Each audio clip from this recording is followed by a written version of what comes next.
Good morning, Susie and Murray. It's time for On Point again on Monday, February 24th. Another beautiful day and a beautiful weekend that just passed. Just after 11 o'clock, I'm Andy Martins, and Daniel LaPrade is my guest again for today. Second time in a row. Ashley Gapp will be here tomorrow. Mr. LaPrade, welcome to the show. Thanks again, Andy. Good to see you again. Yeah, we're always got lots to talk about with you, my friend. This guy is a big shot around here, the morning show sponsor with Morning Show with Luann and Tim. Let's start off with the street parking. I'm not liking what I'm seeing. You correct me if I'm wrong. You're the guy that knows street parking better than I do. But on Upper Pine near Sioux College, you cannot park there. And yet I'm seeing vehicles. That's a totally no parking zone. Am I correct? I believe so. I think you're referring to the stretch between Second Line there where St. Mary's College starts and all the way to just past Pleasant? Is that what? Yeah, all the way down, specifically the block just on this side of Northern as you come up Pine and you turn there. Yeah. That's totally no parking, I believe. Yeah, I never see vehicles on the road normally when I'm passing by there at night. Well, they shouldn't be. But, you know, that brings me to the overnight parking, right? Still having an issue with that. Yeah, you wanted to talk about that. What kind of issues are you seeing with the overnight parking? Well, I'm still seeing lots and lots of vehicles, parked on the road overnight. And as you know, January 1st, the city implemented a third-party trial for parking enforcement, right? And so what it is, though, is it's a call for service approach. So somebody has to call in a complaint to the police service to then dispatch the company out to write the ticket. So it's not a proactive approach, right? So it's more of a reactive approach, and I don't think that that's working. When you have a reactive approach like that, how many people are awake and looking out their windows at 1 or 2 in the morning, right? So that's not working for that. I don't think that that's a great model. I think that they'll have to review that. I mean, it is a 1-year pilot, but I haven't seen any improvement whatsoever, in my opinion. Well, that's the thing, and I've talked to several councillors about this, and I think it's time to start lobbying for this, is that we are too generous. You take out the winter parking bylaws, midnight to 6 a.m. There's people that don't even pay attention to that, but 18 hours to allow continuous parking on the street is too generous as far as I'm concerned. In Southern Ontario, it's 8-9 hours, maybe even less than that. We need to reduce that from 18 hours, I think, essentially. Another example of parking is Lower Lake Street by Wacky Wings there, the car wash. These people, once the winter bylaw is over, they park on the street continuously in front of that apartment building there. And funny thing is, now when the winter bylaw is in effect, they can park somewhere. So, these people have places to park, yet they want to park on the street. Yeah, it's the people that are using their own, they're making it their own driveway, their personal driveway, right? I get it, some people have more than one vehicle. You have this problem on your street, right? Well, exactly. I have that problem, and I have you're taking charge of that. I follow the bylaws. The bylaws are there, made by the mayor and city council for a reason. Yeah. And the bylaw says you can't park on private property. A school is private property. That's right, and we're enforcing the regulations on a lot of our properties now. We've gotten some more clients that have hired us just for parking enforcement. So we enforce, on private property without consent, in a fire route, in a handicap spot. Right. And I can tell you, we could just sit and fill up ticket books. Nathan was out yesterday writing tickets all day at some of the sites because they just line up like they're, totally. They all think they're fire trucks. If you are not a big red fire truck, you do not park in a fire lane. And the people in the city don't seem to grasp it. You hand them a ticket and they're like, oh, but I've always been allowed to. Well, that's because nobody's enforced it. Well, now it's being enforced because we're paid to enforce it, so we're going to enforce it. Are you seeing people park on school property elsewhere besides my street? We do. There's generally certain schools that that have a problem with that. Namely Tarantoris near the hospital. I know that people will like to sneak in there so they don't have to pay for hospital parking. There's a lot of places that have that problem with parking, right? Where they have to they have to always keep their parking lots clear for their own customers, whether it's a business or whatnot, and they have to always deal with, especially downtown, right? Parking's limited, so. It is, yeah, and a lot of people don't want to pay for parking. Imagine that. Yes, I mean, and then they're the first ones when they get a violation, to cry foul about it. So if you just pay for the parking, or if you just plug the meter or do what you have to do, and I mean, to be fair, our fines here are super low.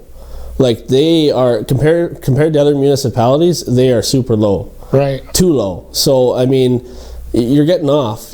So that being said, some people will just say, well, I'll park here and I'll pay $15 for the day. I'll just take the fine. We're too generous with the time period of 18 hours, and we're too generous with the fines of the tickets, Yeah. So this needs to change, and councillors know now that we have the contract awarded.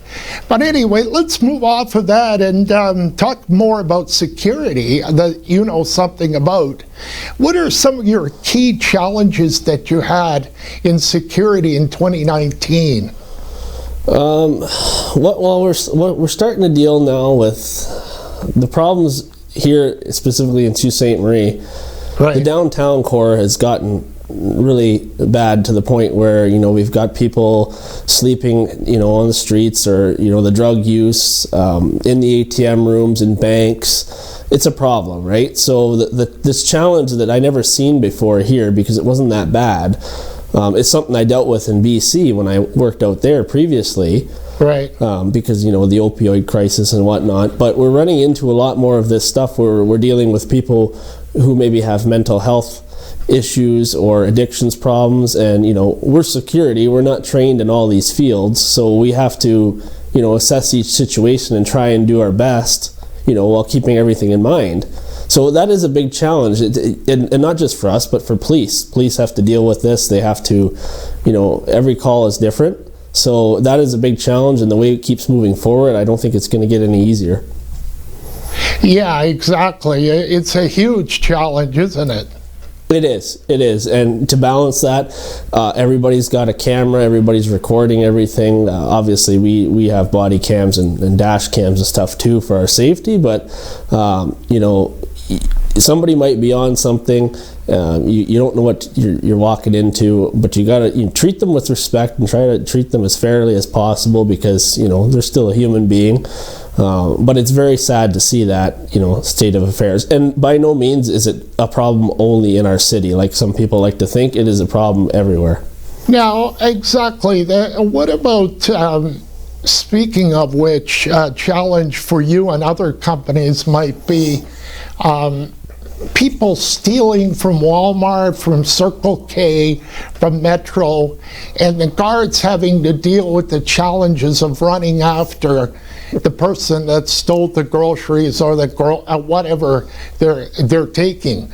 Is that a challenge for your guards too? And maybe comment on in general, the security profession is really being put on the line with being, more and more places are starting to get security guards.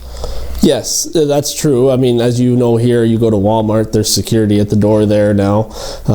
That's a very common thing to see them in grocery stores, even uniformed, right, as well as the loss prevention.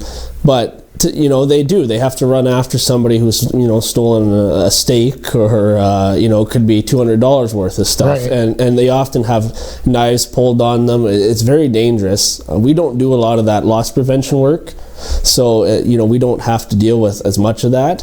But it's kind of, as president of Casey Security, you kind of iffy about getting those contracts where you put your guards in that kind of a position. You're right, and I mean sometimes it's not worth taking a contract or the money if it's going to put people in danger, right?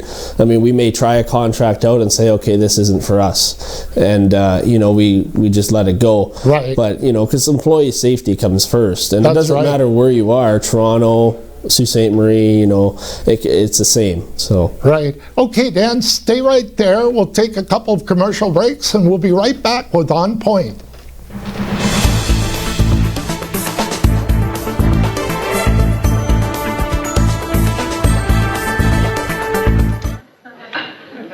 Angelo, it's me, Vito.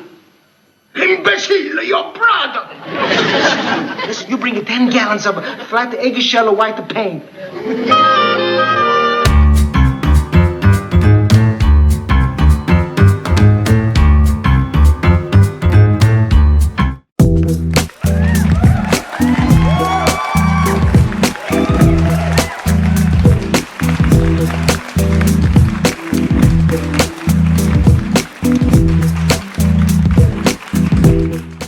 Recently, the Government of Ontario established a $100 million affordability fund to help Ontarians who don't qualify for low-income conservation programs ease the burden of their electricity bill. Whether you rent or own your home, as long as you pay your electric bill, you could qualify. There are 3 levels of support available. The first is a home energy kit with upgrades like smart power bars and LED light bulbs. The second includes Energy Star appliances that help keep things cool during the hot summer months. The third is for electrically heated homes so that your power bills don't break the bank during those long Canadian winters. Plus, all upgrades, including installation, are completely free of charge. Visit affordabilityfund.org or call 1-855-494-FUND to find out if you qualify. If you're struggling with thoughts of suicide, there is hope and there is help. You matter.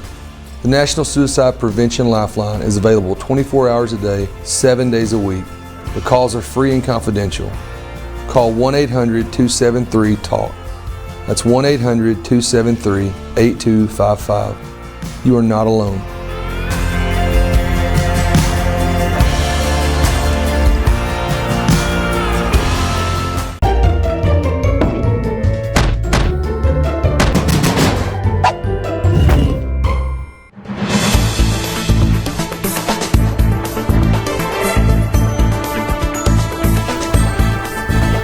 Welcome back to On Point. I'm Andy Martins. We're live on Facebook. We're live on ONNPoint. We're live on TV. And tomorrow, Ashley Gapp will be here. You do not want to miss that show. That's tomorrow. But right now, we're back with Dan LaPrade, president of KC Security. And Dan, let's talk about, coming off the break, let's talk about break-ins in Sault Ste. Marie. Last time we were together, the last show was more political. You wanted to talk about break-ins. They're really not getting any better, are they? No. January was a pretty significant month, even for us. We responded to several. And again, these people had alarm systems, right? Right. And I'm happy to say that the alarm systems worked in these cases and, minimized any theft or none at all. I mean, so the alarm systems do work. But that being said, some people don't have alarms, and these break-ins they go unreported as well, right? A lot of people don't want to report the break-in because they feel that the police can't do anything or they don't think that they can catch the person. And I think I referenced that before or earlier last week in our Q&A is, call the police, report it, and it still gets logged. They can track where there's hot spots, where there's more break-ins, because we had them in a certain area, right? We were getting them in a certain area, one after the other, every few days kind of thing. So February's been good for us, none.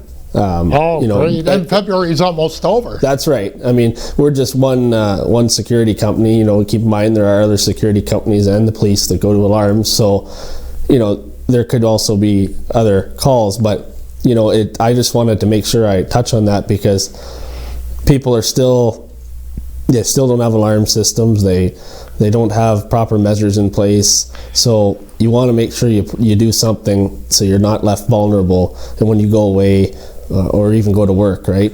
Funny you mention that, because councillors Lisa Bozo Allen and Luke DeFore, and councillors before that, Susan Myers and Sandra Hollingsworth, had community town halls, and people brought that up to the police. They were there, and they're apprehensive to call and report the break-ins.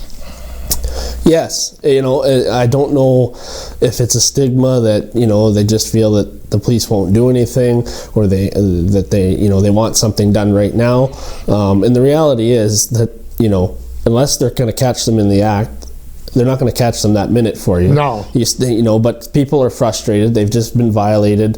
Their house has been broken into, or their business, so they're running on emotion, and they want action, right? But that being said, you still want to report it, still log it. If you get a file, especially if you deal with an insurance company as well. And then, because what it makes it look like is the crime is down and then there's no break-ins, which is not the case. Right.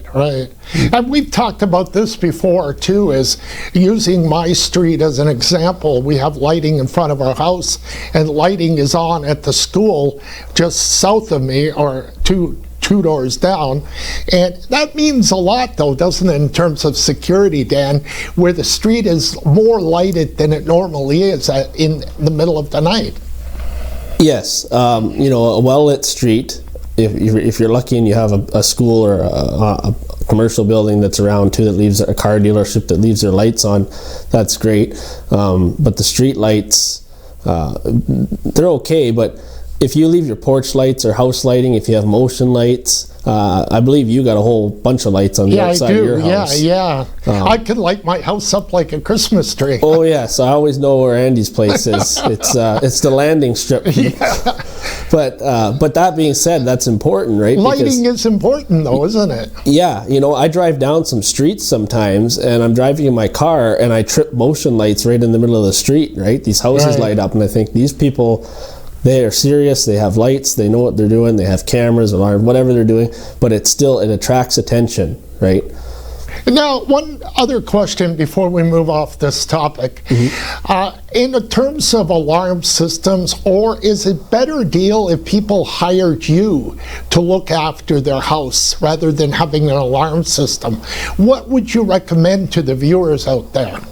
I still think that it's important to have an alarm system, because we can't be there 24/7 unless you actually hire us to be posted outside your house 24 hours a day, and we don't see You'd love that, though. Oh, right? Sure. We'll gladly take that, but we only see that mostly with celebrities or somebody, a politician or whatnot. But I wouldn't say that a normal person would want to have somebody outside their house. Right. It has happened where we've had a request for maybe a day or two, but I would say have the alarm, because the alarm provides that 24-hour protection. If the alarm goes off, we get notified.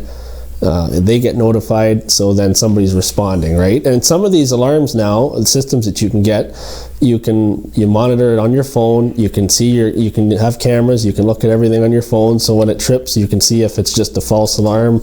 Maybe a cat ran across the sensor, or if somebody's actually in there. Right. Now, with break-ins and things, we have an opioid drug problem in this city. Right. Can we tie the drugs and the opioid problem into break-ins as well? From a security perspective, what are you seeing out there? Well, anytime there's a problem, with a crisis, or the drugs or the opioids, or you see a loss of employment, right? When we lose jobs, if there's opportunity for somebody to break in or to grab something, and that being said, you leaving your car doors unlocked and whatnot, that's open invitation for somebody to go in there. But for sure. But these people will take anything they can get their hands on. Sometimes even if it's only a couple dollars left in your change, whatever they can find, they will try to get it. So I think that you make sure that you have nothing left valuable in your car that's visible. Don't invite them into, or your house, same thing. Don't have a fancy computer sitting in front of the window with the blinds open. That's right, exactly. Yeah. Now, have there been any security issue occurrences that have improved in the last year that you can think of? Something that's gotten better that you've worked on and you're seeing results? Well, I'd like to think our clients, the ones that we have, we're hired usually, some of them they hire you proactively, some hire you reactively because they've had a problem. And there are some clients that we have that, we were hired after a couple break-ins. We've been there, there's been none, we've minimized it, or they're having problems with people loitering or hanging out. So that's been pretty much brought to zero. I mean, it's not perfect because nobody's perfect, but it definitely decreases it because you have that presence, right? Because the police can only be in so many places at once as well. That's right, yeah. And the police may not respond as quickly as people would like them to out there. That's right. I mean, everybody wants the police fast, right? I mean, that's, of course, in an emergency, you want to know that you're going to get the police, right? So you don't want them tied up on lower priority calls that can be handled by security companies. Right, exactly. Now, another question the viewers might want to know is, you do a lot of your patrols at night. How many sites do you cover in an hour, roughly? Oh, in an hour? It's hard to put it by that because it all depends on how long a patrol takes. Right. We've got about 40 to 45 patrols we go to overnight, and then on the weekends we have double that because we go all the schools. So, we have quite a few areas to cover. And of course, there's also the alarm response and calls that you get in between, right? That's right. And some patrols may be longer than others. That's correct, because some may just want you to drive through, and then others want you to check doors and do more things, parking, right, enforce parking. And like I said, others may just want you to drive through and wave, so. Yeah, like a school might be take longer or shorter than, let's say, a car dealership. That's right, yeah. It all depends on how many places you have to check. And you have the ground rules when you sit down and get the contract. Yeah, everything's laid out. The client lets us know what they want, and then we can make suggestions as well if we find that the coverage isn't adequate, and or if they're overdoing it. And then we just, we meet, we figure everything out and settle it, and then it's in a contract, and then they know what they're getting. And that's sometimes, again, like patrols, takes longer than others. Some contracts may take longer than others to finalize. Yes. Sometimes you have to go back and forth for quite a while. Like I said, it's not easy to sell this. It's almost like selling insurance sometimes because somebody doesn't want to be proactive. Right. They just want to, if something happens, then I get it. So sometimes you get you get somebody after they've had a break-in and they say, you were right, and or sometimes you get somebody who says, I want to be prepared, right? So. Well, exactly. I've got about 30 seconds left, but it's like insurance, it's like advertising. People, selling security is not that easy in this city or in this province. No, it's not. It's not an easy industry to sell, that's for sure. Dan, the time's gone on us again. The tablecloth has been taken out off the table, and thanks so much for coming in. No problem, Andy. Look forward to the next one. All righty. We'll be back right after these messages.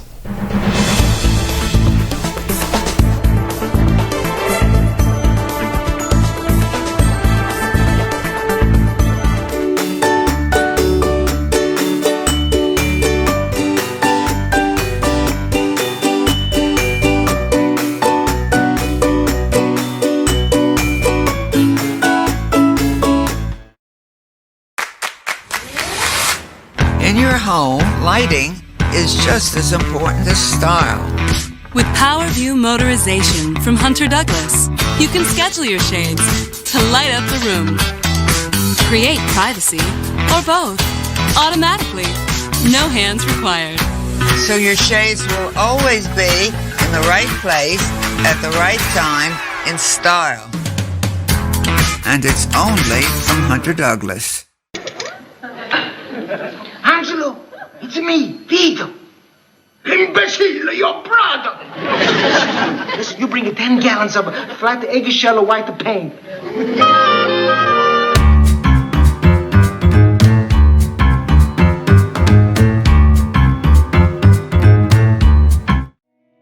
Past year we've been celebrating our 65th anniversary, dating back to services originating in our community in 1954, which is quite some time ago. It's been a great opportunity this past year to recognize the pioneers, the stakeholders that worked tirelessly to create what we are today. I'm grateful for everything that the families 65 years ago and the people that assembled the organization have done in order for us to achieve the success that we're experiencing 65 years later.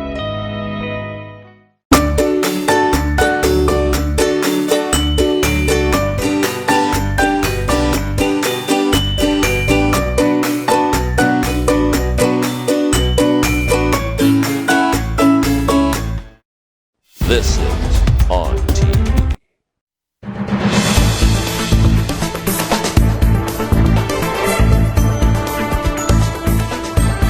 Welcome back to On Point. I'm Andy Martins. We hope you enjoyed the half hour with Daniel LaPrade. Always lots to talk about. And as always, we're live on TV and live on Facebook.